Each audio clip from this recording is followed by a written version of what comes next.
r/NoSleep. Don't look through the keyhole at night. Our family wasn't superstitious.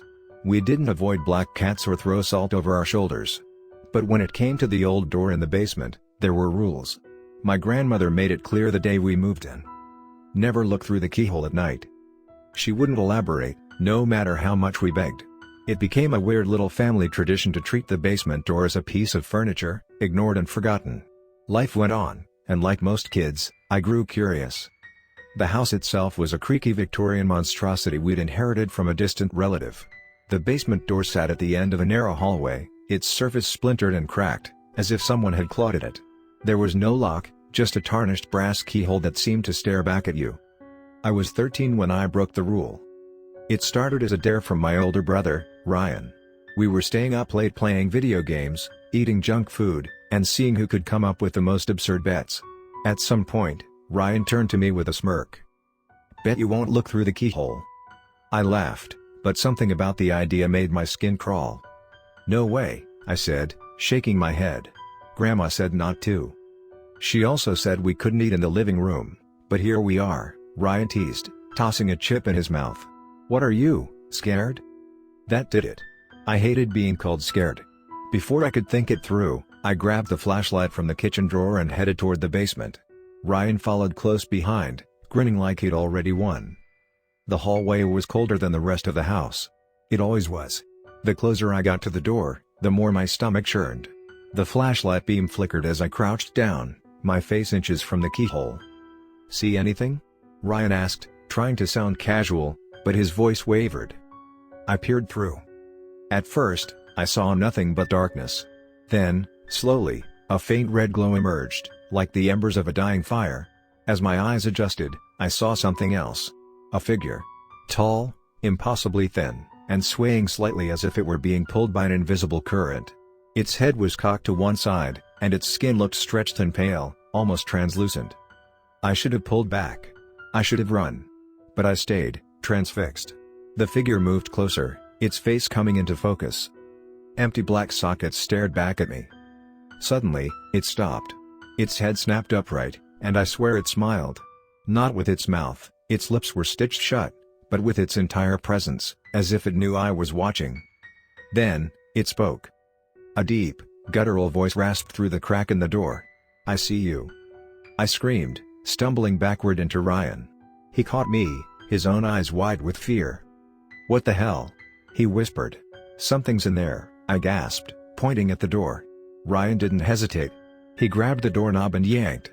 It wouldn't budge. "What did you see?" he asked, his voice trembling. Before I could answer, the scratching started. It was faint at first, like nails on wood, but it grew louder, angrier. The doorknob twisted violently, as if whatever was on the other side was trying to get out. We bolted upstairs and locked ourselves in our room. Neither of us slept that night. The next morning, the door looked normal. No scratches, no signs of damage. Ryan wanted to forget the whole thing, but I couldn't. I told Grandma what had happened, expecting her to laugh it off. Instead, she turned pale. "You looked, didn't you?" she whispered. I nodded, ashamed. "What was it?"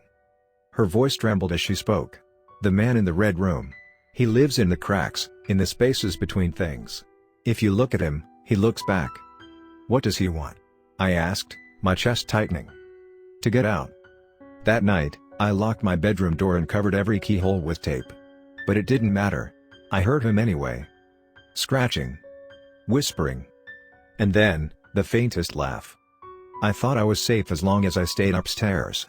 But when I woke up the next morning, the tape on my bedroom door was gone. In its place was a single red mark, like a handprint, pressed against the wood. Now, years later, I live in a different house. But every so often, I hear the scratching.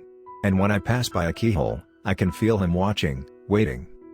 Because once you look through the keyhole, you've already opened the door. At first, the realization didn't hit me. I moved out of that house at 18, went to college, and told myself it was just a childish nightmare. But the memory of the man in the red room lingered, always in the back of my mind. No matter where I lived, no matter how far I went, the feeling of being watched never left.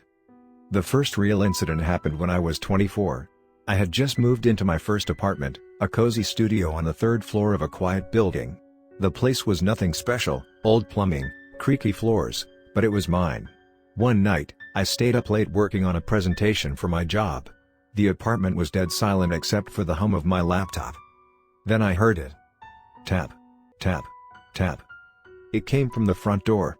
I froze, every hair on my body standing on end. The tapping was light, deliberate, like someone using their fingernail.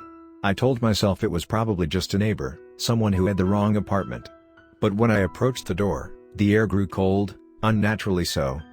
I looked through the peephole. Nothing. I let out a shaky breath, relieved, and turned back to my desk. But as I sat down, my phone buzzed. A text message. No name, no number, just one word. Look. My stomach dropped. I didn't even think about it. I grabbed a knife from the kitchen and dialed 911. The operator's voice was calm, reassuring, but I couldn't stop shaking as I described the tapping, the text. She said they'd send someone to check it out. 15 minutes later, there was a knock at the door. Police. They searched the hallway, the stairwell, even the street below. Nothing. The officer, a middle-aged man with tired eyes, handed me his card and told me to call if it happened again. It's probably just some prank, he said, but his tone didn't match his words. He glanced at the door one last time before leaving, as if he felt it too, the wrongness. I didn't sleep that night. The tapping became a regular occurrence. Once a month, then once a week. Always at night. Always deliberate. I stopped looking through the peephole, but the texts continued. Look. He's waiting. You open the door. I changed my number. Moved to a new apartment. It didn't matter. The tapping followed me, and soon, other things did too. Shadows moved in the corners of my vision. I'd hear faint whispers when I was alone. Once, while brushing my teeth, I glanced up at the mirror and saw him, just for a second, standing behind me. The man in the red room. I reached my breaking point 5 years later. I was living in a townhouse by then, determined to settle down and reclaim some semblance of normalcy. It was a quiet neighborhood, full of young families and retirees. Safe. Or so I thought. One night, I woke up to a strange noise, a low scraping, like metal on wood. My heart pounded as I sat up, listening. It was coming from the basement. The door I hadn't opened in months. Scrape. Scrape. Scrape. I wanted to ignore it, to hide under my blankets like a child, but the sound was relentless. It clawed at my sanity. Gripping a baseball bat, I crept downstairs. The basement door stood ajar, just enough to reveal the darkness inside. A faint red glow seeped through the crack. No, I whispered, shaking my head. This isn't real. This isn't happening. But it was. The door creaked open, wider and wider, until I saw him. Tall, thin, and swaying, his head tilted just as it had been all those years ago. His stitched mouth didn't move, but his voice filled the room. You let me out. The lights flickered, and suddenly, he was inches from my face. His empty sockets bore into me, and I felt an overwhelming pull, as if he were dragging me into the void of his gaze. I swung the bat wildly, but it passed through him like smoke. The last thing I remember is his hand reaching for me, his long, skeletal fingers brushing against my chest. I woke up on the floor, gasping for air. The basement door was closed, the house silent. For a moment, I thought it was over. But when I looked at my reflection in the living room mirror, I saw the red mark on my chest, a handprint, burned into my skin. That's when I realized he wasn't gone. He was inside me. The following months were a blur. I became a shell of myself, constantly tired, constantly afraid. Every shadow felt like him, every sound his whisper. I saw him in my dreams, in reflections, in the faces of strangers. He was everywhere. Desperate, I reached out to my grandmother, now in her 90s and living in a care facility. When I told her everything, she broke down in tears. I'm so sorry, she sobbed. We never knew how to stop him. He's been with our family for generations. He picks one of us, follows us, breaks us. How do I get rid of him? I begged. Her voice trembled. You can. But you can contain him. You have to close the door. I didn't understand what she meant at first. But as the days passed, the meaning became clear. The door wasn't physical, it was the connection between us. As long as I acknowledged him, feared him, he would remain. So I stopped. I ignored the tapping, the whispers, the shadows. I covered every mirror in my house, stopped responding to the texts, Stopped looking at the basement door. It was the hardest thing I'd ever done, but slowly, the presence faded. The nightmares grew less frequent. The tapping stopped. For the first time in years, I felt free. It's been 10 years since I last heard him. I have a family now, a wife, a son, a life I never thought I'd have. I thought I'd escaped. Until tonight.